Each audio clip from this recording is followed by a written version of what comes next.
My son waited until the turkey was carved to tell the whole table I'd be moving out. He said it gently. Assisted living. For your own safety, Dad. Looking around at the aunts and cousins so they'd nod before I could speak, like it was already decided. Like I was a problem the family had kindly agreed to solve. I built this house in 1979. Every board, every door frame, these are my hands. It's paid off, worth about $520,000 now. I know the number because I'd seen their realtor's paperwork. I'd seen all of it. 3 weeks earlier, my granddaughter set up my new phone and accidentally signed me into the family group chat. They forgot I was in it, so every message they sent about me came straight to the screen sitting face down under my hand at that table. If you've ever been talked about like you'd already left the room, while you were still sitting in it, stay with me. 50 years I measured things for a living. I know how much room I take up, and how to check a thing before I believe it. Let me tell you how a man ends up sitting quietly at his own table, listening to his family plan his removal, and deciding not to say a word yet. It starts with the house. You have to understand the house, because everything else grows out of it. I built it the year my son was born. I was a carpenter, 30 years framing other people's homes, and one summer I finally framed my own, on a half-acre on Alderwood Lane. My wife, Jean, mixed the drinks and held the other end of the tape measure and told me the porch was crooked when it wasn't. There's a door frame in the hallway where she marked the kids' heights in pencil, Danny and Rachel, every birthday, little lines climbing up the wood. I sanded and repainted that whole house a dozen times over 40 years. I never touched that door frame. It's the one thing I left exactly as it was. Jean died 3 years ago. And I'll be honest with you about what that did, because it matters to what came after. It didn't make me helpless. It made me quiet. There's a difference, and I've learned this year that other people will decide which one you are if you let them. After the funeral, the worrying started. Gentle at first. Danny would come by and frown at the ladder in the garage. Corinne, his wife, would ask if I was eating properly, in the voice you'd use on a child. At Rachel's 4th of July, someone asked, loud enough for the table, whether I should really still be driving at night. I laughed it off. I thought it was love. That's the thing about this kind of trouble. In the early days it is indistinguishable from love, and by the time you can tell them apart, you've already spent months being grateful for it. Here's what was actually true, and I'll say it plainly so you don't picture a man who couldn't cope. I cooked my own meals. I did my own taxes. I drove myself everywhere, in daylight and dark. I still fixed the neighbor's fence when it leaned. I was 71, not 91, and the only thing that had slowed down was the number of people who called for reasons that weren't a favor. The first thing that actually felt wrong, the first crack, was small. It was at Rachel's, in September.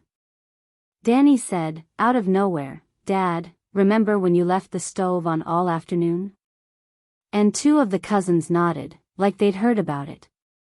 The trouble was, I never left the stove on all afternoon. It never happened. I looked around the table and saw that several people already believed a thing about me that wasn't real, and I hadn't been in the room when they learned it. I let it go. I told myself I was being sensitive. But something in me, the part that's measured 10,000 boards and knows when one is off by a 1/4 inch, filed it away. Then, in early November, my phone died. The old one, finally gone. Maya, my granddaughter, she's 13 and better with these things than all the adults combined, she took me to the store and set the new one up for me. Typed in passwords, moved my photos, synced my accounts. There, Grandpa, you're all set. She's a good kid.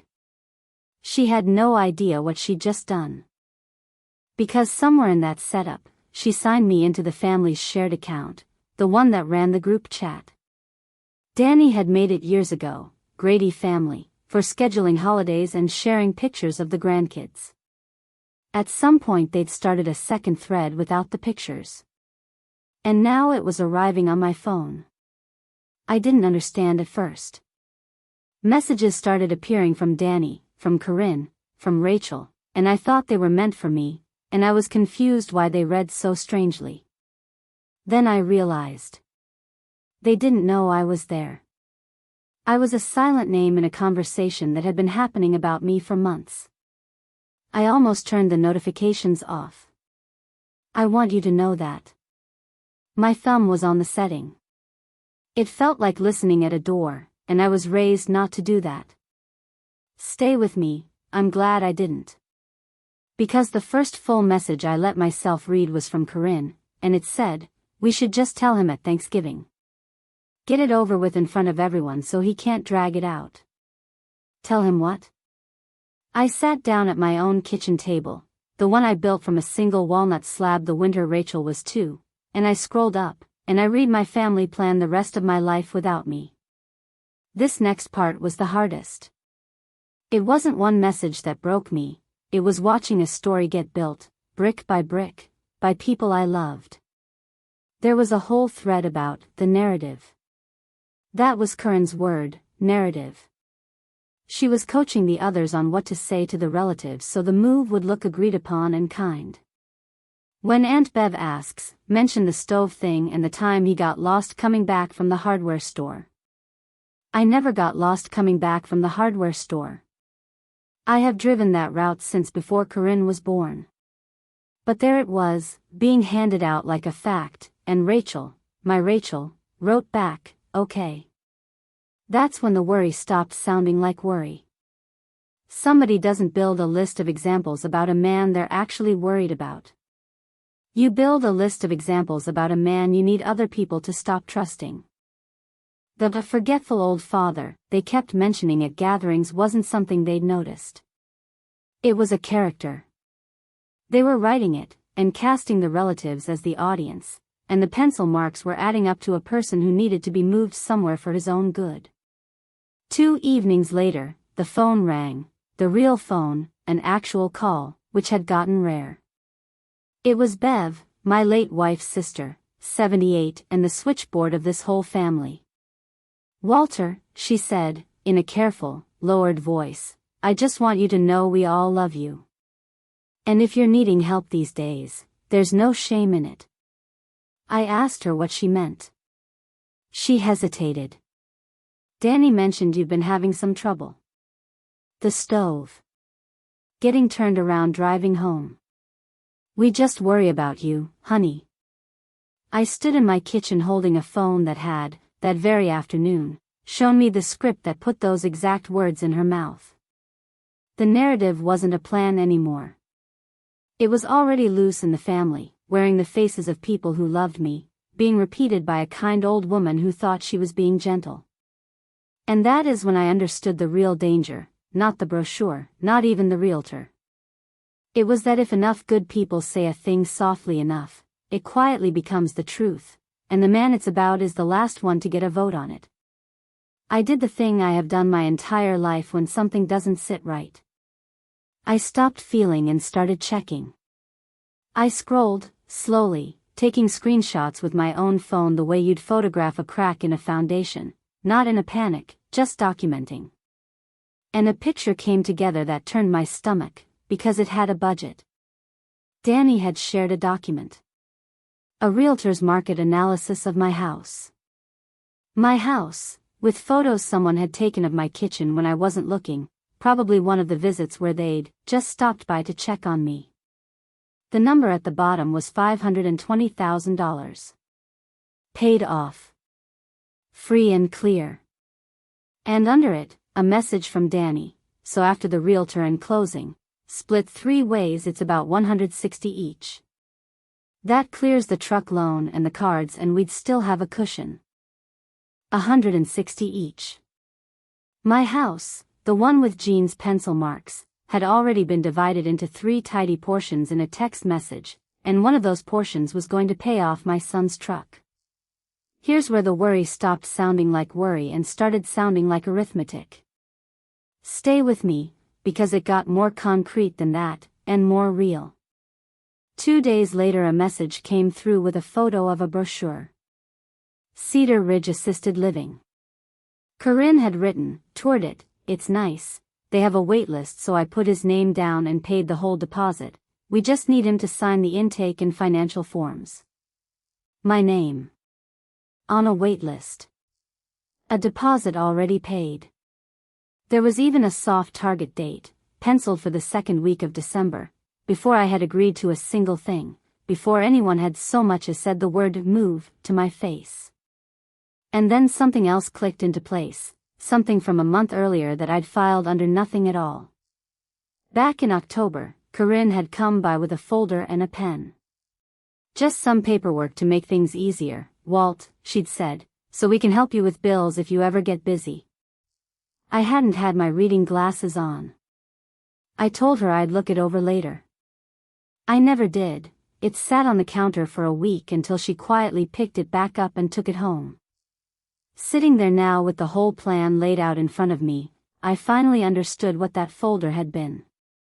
It was a power of attorney. And I had come within 1 cup of coffee and 1 missing pair of reading glasses of signing it, because my son's wife had smiled and called it easier. The only reason their entire scheme still needed a Thanksgiving ambush at all was that I'd been too stubborn about reading things twice to sign the one document that would have handed them the keys to my life. I have never been so grateful to be a difficult old man. They had a realtor. They had a brochure. They had a date and a deposit and a script for the relatives. The whole machine was built and running, and it was pointed at one weak spot. They needed my signature.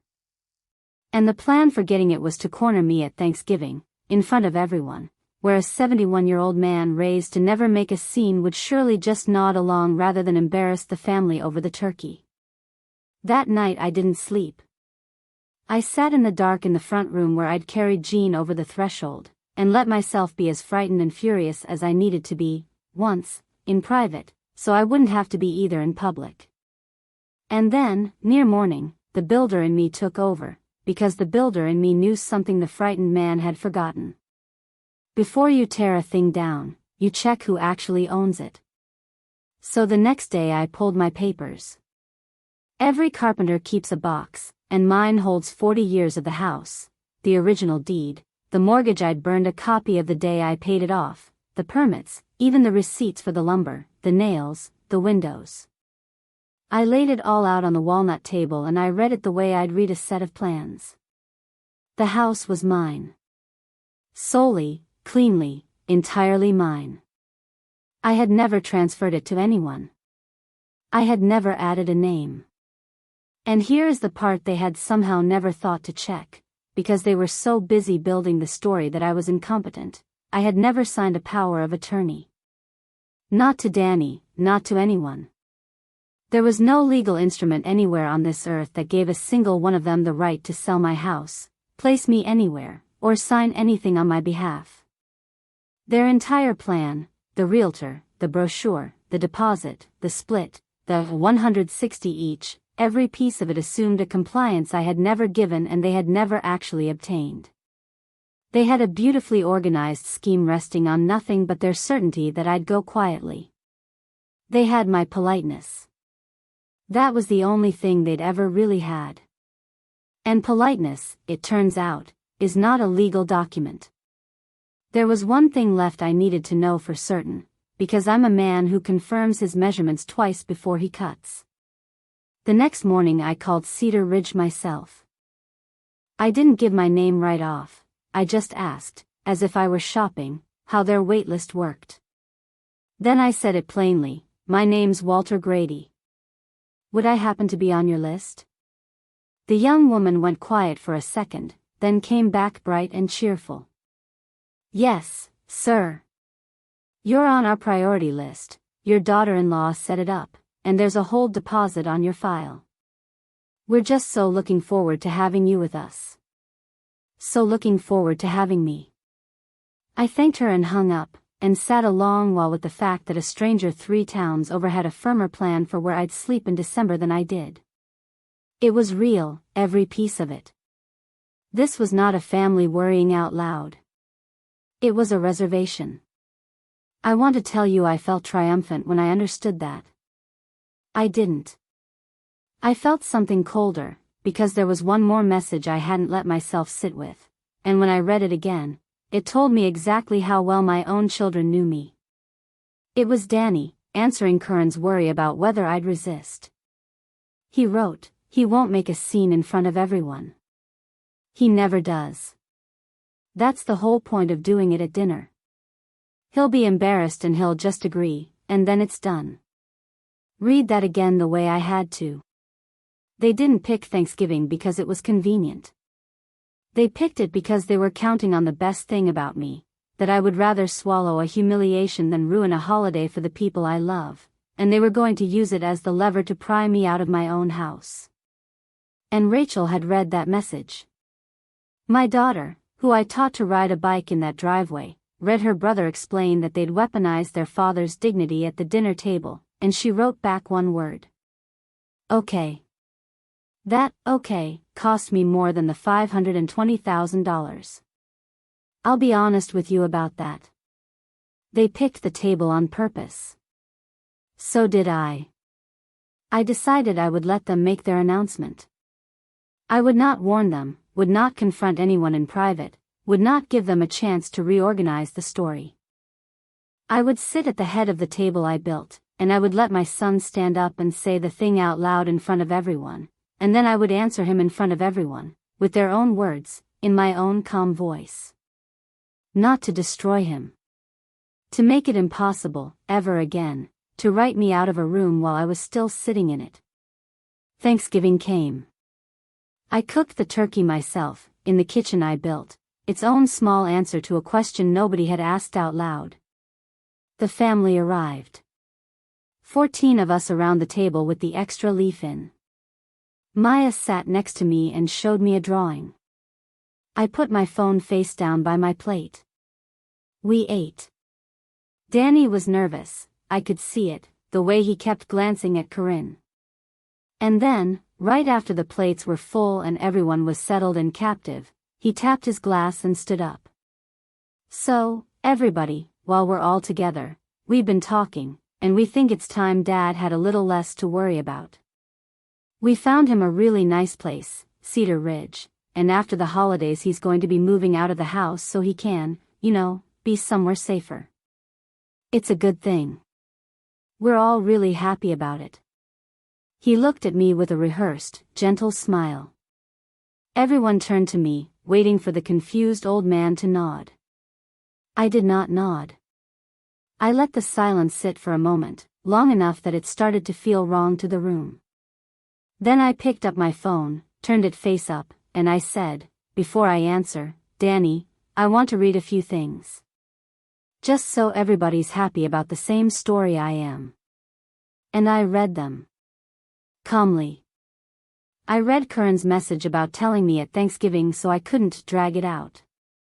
I read the line about coaching everyone to mention the stove I never left on. Across the table, Bev put her hand to her mouth. I heard her whisper, "But you told me," and then stop, because she was working it out in real time, that the worry she'd repeated to me so gently on the phone had been written for her, handed to her like a line in a play she never knew she'd been cast in. I read, "Split 3 ways it's about $160 each, that clears the truck loan." And then I read the last one, slowly, looking at my son, "He won't make a scene in front of everyone. That's the whole point of doing it at dinner." Then I set the phone down and I said, "The house is mine. I built it. It is not for sale. No one is moving anywhere. I never signed a thing giving any of you the right to plan this, and I've checked, so please don't tell Aunt Bev otherwise.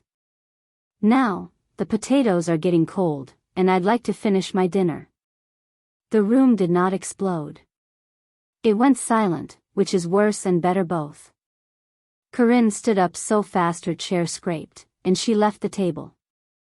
Danny's face came apart in a way I'll be seeing for a long time. And Maya, 13, who set up the phone and started all of it without knowing, Maya started to cry, because she was old enough to understand what had just been read out loud about the people she loved. My first thought was not victory. It was to put my hand on that child's shoulder and tell her none of this was her fault, which it wasn't. The confrontation, the real one, came after, in the kitchen. Danny followed me in while the others sat frozen, and it was not clean, because these things never are. "You embarrassed us," he said. "In front of everybody." Was that necessary? I told him I hadn't written those messages. I'd only read them. "We were trying to protect you," he said, and I watched him actually believe it for a second. "You're alone in this big house, Dad, it's not safe." You put my name on a waitlist and priced my house," I said. "Before you ever asked me a single question." "That's not protection, son. That's a repossession with a nice brochure."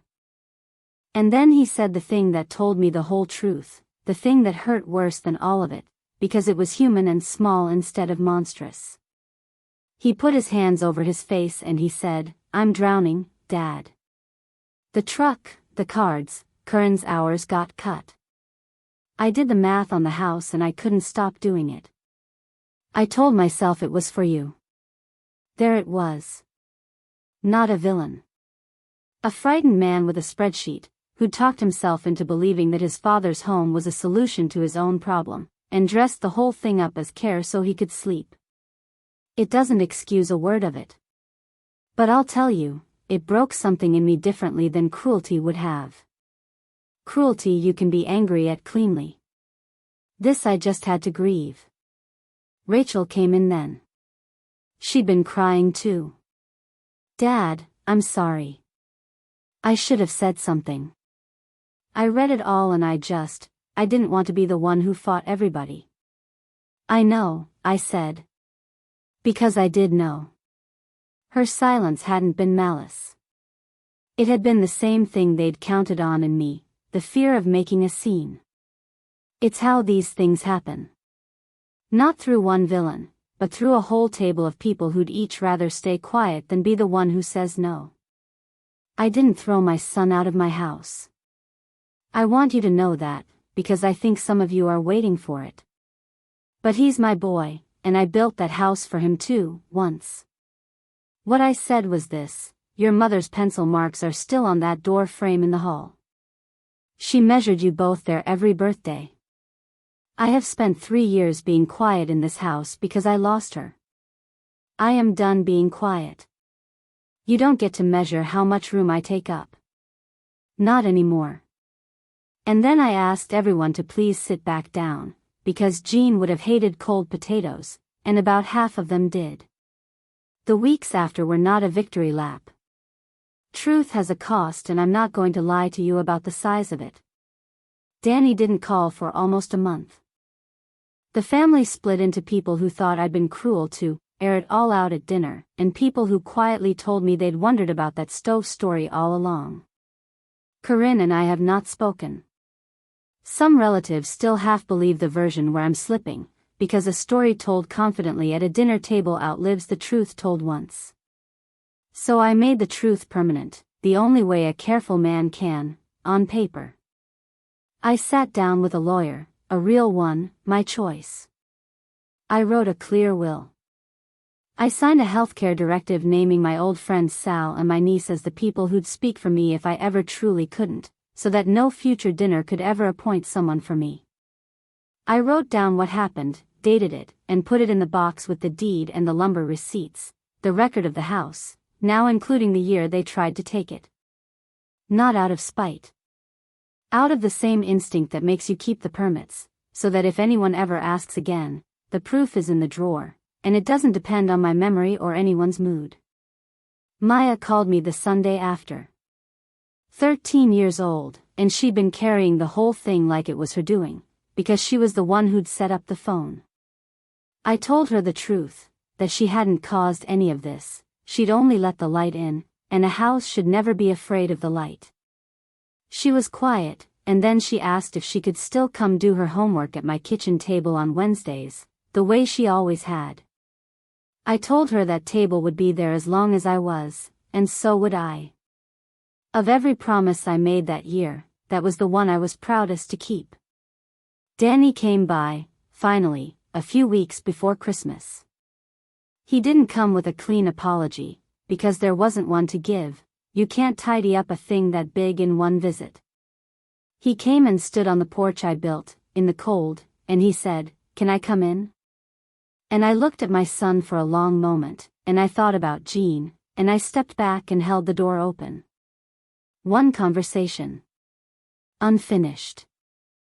But a door held open is still a door held open, and I was the one holding it, in my house, by my choice. I never sanded Jean's pencil marks off that door frame. 40 years, I always meant to get to it. Now I know I never will. It's the last thing in this house that still measures how tall we all used to be, back before anyone at that table decided how much room I was allowed to take up. So let me ask you something, because I've turned it over more nights than I can count. If your own family stood up at the dinner table and announced your life was over, that you were being moved out, for your own good, in front of everyone, would you have read the messages out loud the way I did? Or would you have kept the peace, and let them write the story of you? I don't think there's a wrong answer. I think there's only what it costs you, and what you can live with after. Tell me in the comments. I read every one, and I'd like to hear yours. And if this one struck something true for you, subscribe to Broken Bonds, and I'll see you at the next one.